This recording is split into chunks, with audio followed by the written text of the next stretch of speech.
You can't happy talk your way through a disaster. Yet the Liberal Party of Canada seems convinced that if they keep saying that they're extremely confident in their chance of winning the 2025 election and just how much Canadians love their agenda, then it will all come true. In reality, when you look at the national polling, the Conservatives, even in the worst polls for them, are ahead of the Liberals anywhere from 10 to 18 points. Justin Trudeau is underwater when it comes to his personal popularity. Even 37% of 2021 Liberal Party voters do not want him running again to be the Prime Minister. Despite this, for some reason, the Liberals have settled on the tactic of just simply saying that they're doing great and not actually fixing any of the policy created issues that they've caused in Canada. I want to talk about today this very ironic article from the Globe and Mail. Not the Globe and Mail's fault. It's just a basic report on what a bunch of the Liberal Party MPs are saying.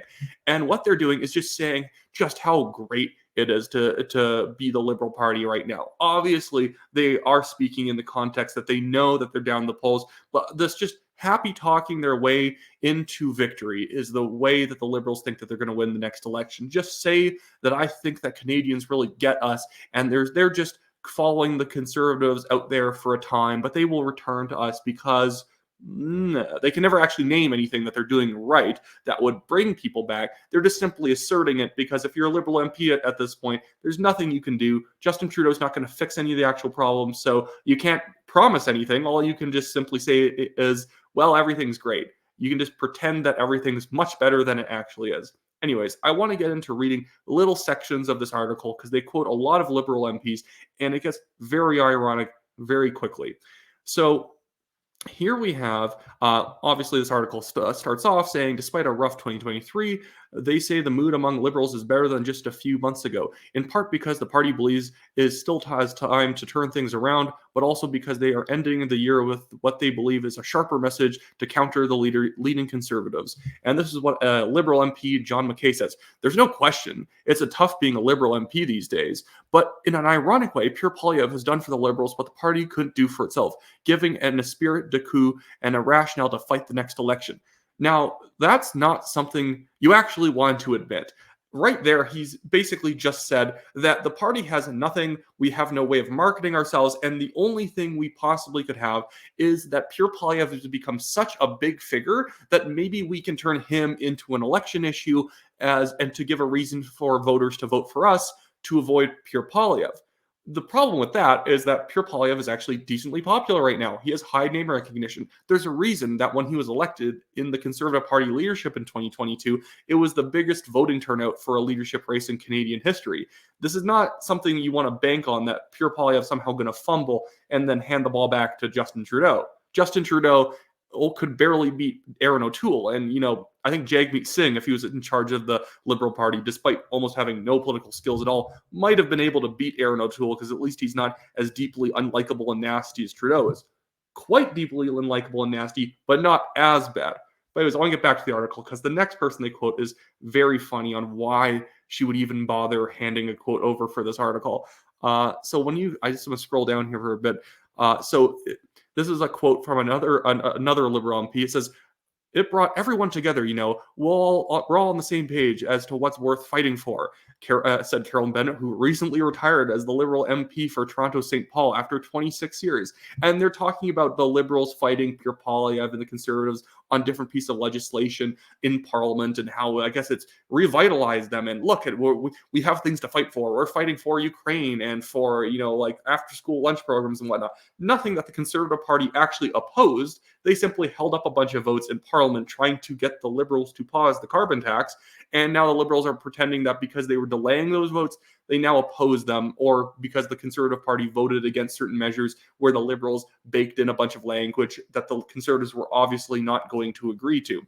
But isn't it funny that for some reason, Carolyn Bennett talks in this article about just how much fire the Liberals now have to fight back against the Conservatives while she's resigning? I know that you could say that, well, Carolyn Bennett's a bit older. Obviously, she was going to resign at some point. But when you look at the amount of people who are resigning between this parliament and the next parliament, not counting people who resigned and they've already been replaced in a by-election, but people just saying, I'm not running again. There's only one Conservative saying he's not running again. And shameless plug, it's Ron Liepert, Calgary Signal Hill. I'm running for the Conservative Party nomination for Calgary Signal Hill. I guarantee a bunch of you listening live in that riding. Check which riding you live in, buy a membership. Sorry for the shameless plug.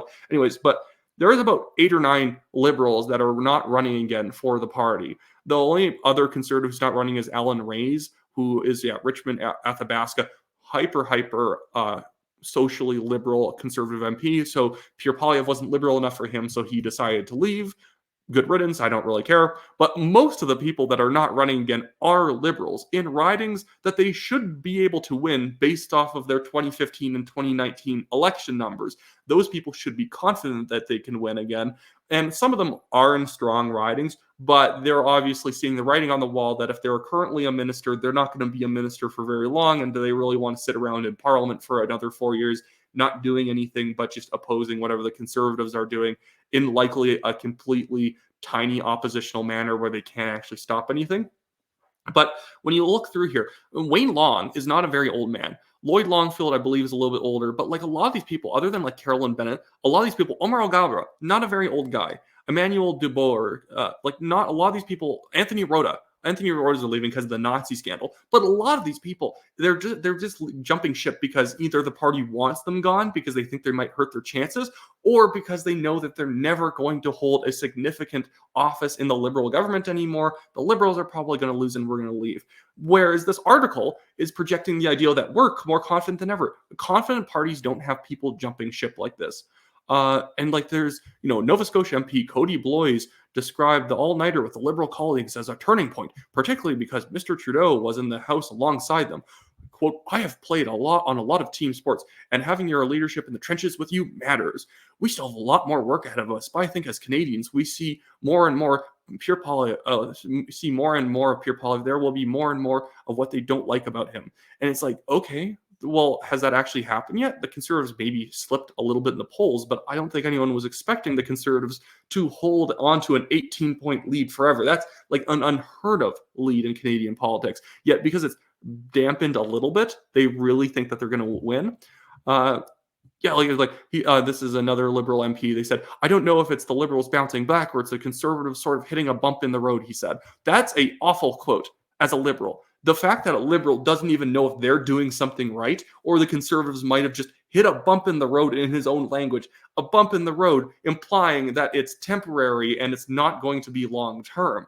Even Liberal MPs trying to pump themselves up know this is not going very well, and the best that they're going to ever have is maybe a couple tough fights in the parliament with a conservative opposition who can't actually stop them. It was considered a big victory that the Liberals got a bunch of things passed that they easily had the votes to pass, but it was like a in the trenches fight to even have to debate these issues with the Conservatives, because each time they have to debate one of these policies, the Liberals are looking worse and worse and more petty when they won't just pause the carbon tax. If that's considered a big fight, your government just passing a bunch of bills before the holiday season, that you're a failed party. There's nothing left for your party to actually stand for. But yeah, I don't want to get into other sort of advisors talking and whatnot. But like I guarantee by the next election, what we're going to see is probably about 20 to 30 Liberal MPs saying they're not going to run it again, both from safe ridings as well as definitely a bunch of Liberals in maritime ridings, BC ridings, Ontario ridings, that they know that they're going to be solidly blue and there's no point in them sticking around in opposition.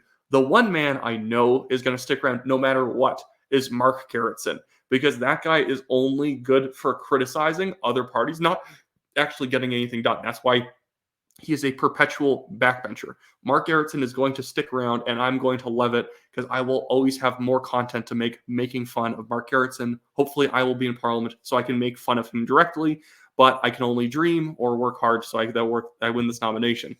Anyways, that should be it for me today. I hope everyone had a Merry Christmas this year, and that New Year's season will also be a lot of fun.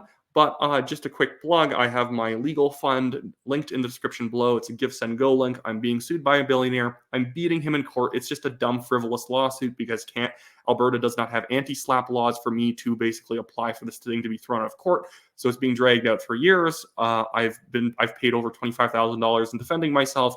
Annoying, but worth doing just so I can actually keep working as a journalist. It was from a guest writer's article, and we're defending our guest writer because we stand by our own people.